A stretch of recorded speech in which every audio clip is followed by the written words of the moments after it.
میں ساتھ ہی ساتھ یہ بھی کہنا ضروری سمجھتا ہوں کہ میرے چھوٹے بھائی جناب سید امتیاز جلیل صاحب، ناصر صدیقی صاحب کو اورنگ آباد سے کامیابی نہیں ملی۔ آپ کو یاد ہوگا کہ میں پکار کر آپ سے کہہ رہا تھا کہ ہم کو ہمیشہ نقصان اپنوں سے ہوا ہے، غیروں سے نہیں ہوا ہے۔ آج اورنگ آباد میں اگر چند ووٹوں سے امتیاز جلیل صاحب کی کامیابی نہیں ہو سکی تو آپ اٹھا کر دیکھ لیجئے کہ جو بی جے پی کے اشارے پر الیکشن لڑ رہے تھے، جن کو پوری مدد دی گئی تھی بی جے پی کی طرف سے، جن کا مقصد ایک ہی تھا کہ مہاراشٹرا کی ودھان سبھا میں سید امتیاز جلیل اور ناصر صدیقی نہ جائیں، مگر اورنگ آباد کی عوام نے یہ دیکھ لیا کہ کون ان کا ہمدرد ہے اور کون ان کا دشمن ہے۔ جو چہرے بہت چھپے ہوئے تھے، الیکشن نے ان تمام چہروں کو اورنگ آباد کے عوام کے سامنے بے نقاب کر دیا۔ جو بڑے اپنے آپ کو متقی اور پرہیزگار دکھاتے تھے، مگر ان کے چہرے معلوم ہو گئے کہ کتنے داغدار ان کے چہرے ہیں، کہ انہوں نے اپنے ضمیر کو بی جے پی کے چوکھٹ پر اس کو بیچ دیا۔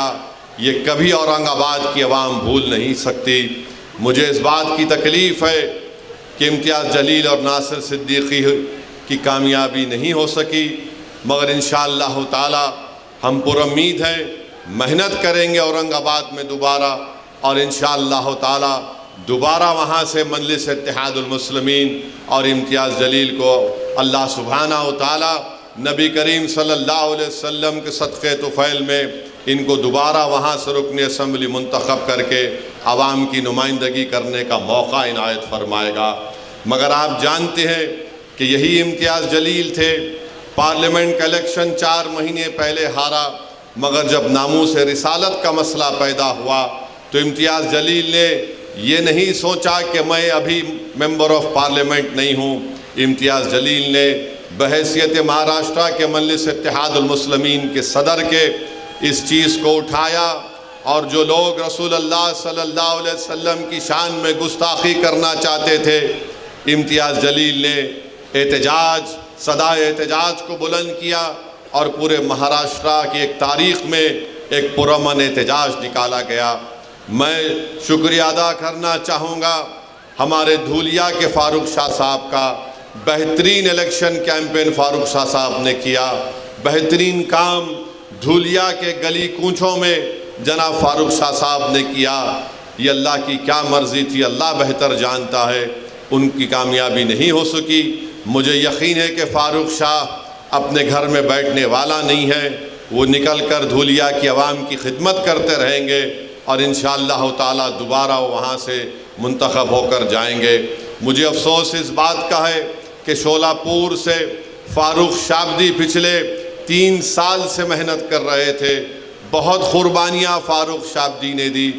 ان کے گھر میں ان کے بیٹے کی طبیعت خراب ہو گئی، بہت طبیعت اتنی زیادہ خراب ہو گئی تھی، اس کے باوجود بھی فاروق شابدی کبھی بمبئی میں اپنے بیٹے کے علاج کے لیے، تو جیسا طبیعت اچھی ہوتی دوڑ کر شولہ پور کو فاروق شابدی آ جاتے۔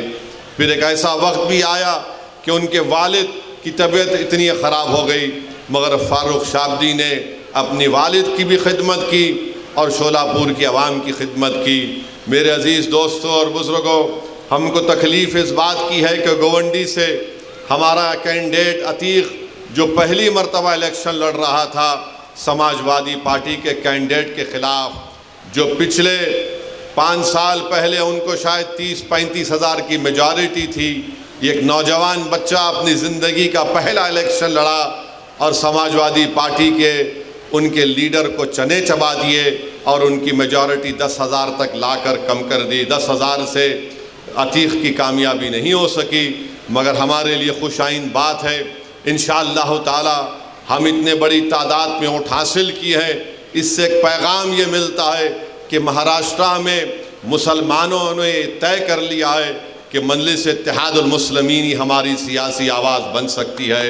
میں شکریہ ادا کرتا ہوں، اور انشاءاللہ تعالی جو مہاراشٹرا کے مسلمان اپنی ایک سیاسی قیادت کے لیے بے چین ہے اور پیاسا ہے۔ مجلس اتحاد المسلمین انشاءاللہ تعالی ضرور ان کے خوابوں کو پورا کرے گی۔ آپ کی قیادت ہے اور مضبوط ہوگی انشاءاللہ تعالی۔